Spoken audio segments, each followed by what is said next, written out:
all the economic activities in a country depend on investment.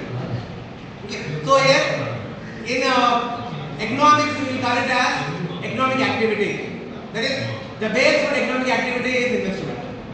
Okay. Without investment, the economic activity may not happen. Okay. Then, like the same in business, we call it as business activity. Okay. Then here, investment has other name when it comes to commerce, that is credit. Investment is also called credit. Then we call it as credit is the lifeblood of commerce. That is, without credit, the economy, the business activities may not happen. Then in economics, we call it as economic activity, and as well as we call it as investment. Investment is the base for economic activity. Without investment, the economy may not function. Okay. Now let us say what is the meaning of the term investment as well as a definition given by one of the economists. Okay. Then here let us say investment is a flow of expenditure. It is said to be flow of expenditure over a given period of time, that is here assume for a period of 1 year. That is, in a country we will calculate the economic activities from 1st April to 31st March. That is called financial year. Okay. So here the duration, that is the given period of time, is said to be the financial year, starting from 1st April to 31st March. So here investment is said to be a flow of expenditure. Flow of expenditure over a given period of time on a fixed capital goods. On fixed capital goods like building, factories, machinery, or in addition to stocks like raw materials, then intermediate goods and unsold consumer goods. This is what investment is. So here it is said to be a fixed capital goods. That is addition to fixed capital goods like building, factories, machineries, etc. etc. Okay. So that is whatever the addition made to the fixed capital in the form of a new building, in the form of a new factory, in the form of a new machinery for the production of goods and services. It is said to be investment. It is said to be investment. Then here, according to Hale Brunner, investment is a process that uses the resources of the community. That is, here resources are accumulated. That is, when the people save money in a bank account, the money will not sit idle. It will not be there idle.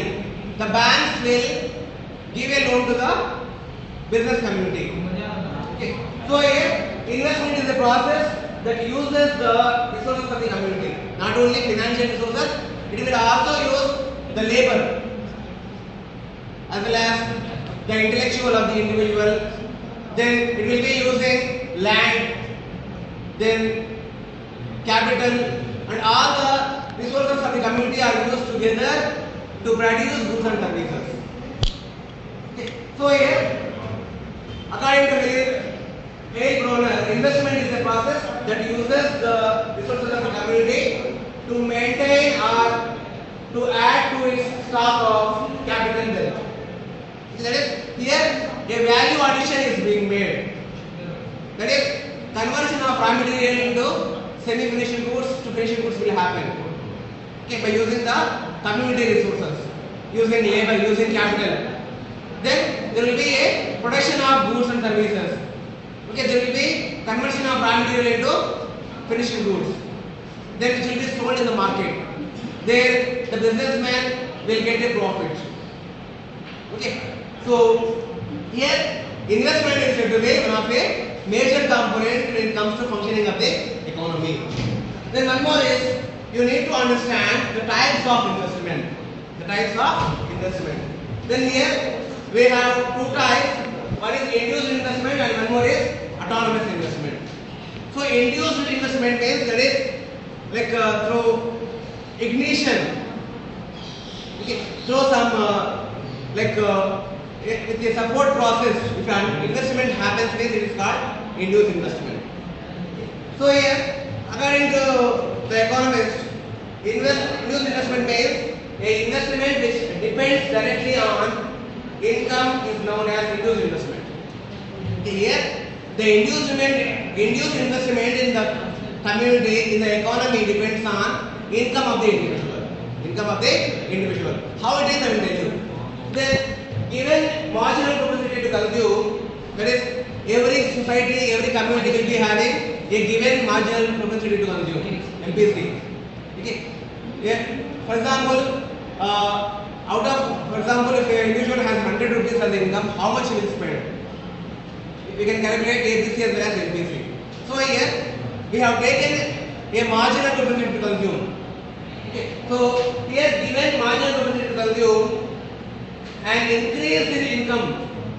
Okay, an increase in income. Assume that the MPC here is 10%, and there is an increase in the income, which will lead to expansion of aggregate demand.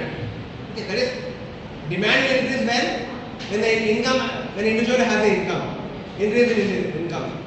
When an individual receives the income, he will spend. When an individual receives more income, that is, when there is an increment in his income, he will spend more and more.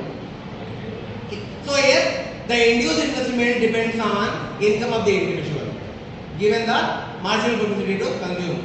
Either it may be 10% or 12% or maybe 15%. Okay. Then here, given the marginal propensity to consume, an increase in income leads to expansion of aggregate demand and therefore leads to increase in the investment. Okay. Increase in the income will lead to increase in the demand of the goods and it will lead to increase in the investment also. So it is said to be induced investment. Then one more is autonomous investment. Autonomous means you should understand that autonomous means independent. Okay. Here autonomous investment, it does not depend on the income of the community. Okay.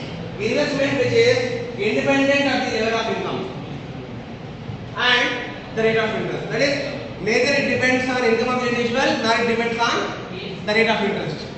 Okay. Then autonomous investment is the result of changes in the factors like public policy, innovation and composition of population. Okay. Then when the government want to increase the tax income, okay, so at that time it has to fund some project, some scheme, so it requires additional funds. So at that time the government may increase the taxes, either it may be direct tax or maybe indirect tax. Okay. It will increase the taxes. Okay. Then sometimes innovation. Recently there is a digital revolution in the country. Okay, that has led to the financial innovations. Okay, that is many companies like Google Pay as well as Phone Pay, Bharat Pay, Paytm. These companies has evolved because of the 4G revolution, which has undertaken in 2016. Okay, so to promote the innovation, the government will be spending. Okay, and composition of population. That is, when there is an increase in the population, to provide all the services for them, the government will spend. So that is, the government will be spending money on public policy, innovation as well as composition of population. Okay. So here it is not depend on income of the individual. It depends on these factors: public policy, innovation and composition of population.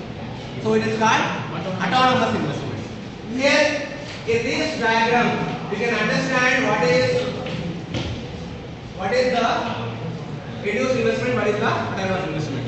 So here, as the income increases, the investment also is increasing. Okay. Here zero income, low investment. So here as the income is keep on increasing from Y to Y1, the investment has increased. Then from Y1 to Y2, the investment has increased. As the income increases, the investment also will increase. So here in autonomous investment you can say it doesn't depend on income or rate of interest. It is like a constant. Whatever be the whatever be the income of the community, whatever be the rate of interest, the investment remains the same, constant. Okay. The government will keep on spending money, whether there is an increase in the income of the community or decrease in the income of the community. So, irrespective of the increase in the income, the investment will take place. That investment is called autonomous investment. Okay. So, I think it is clear. Okay. You have learned what is the concept of investment, what it is, then a definition given by the economist, then type of investment, individual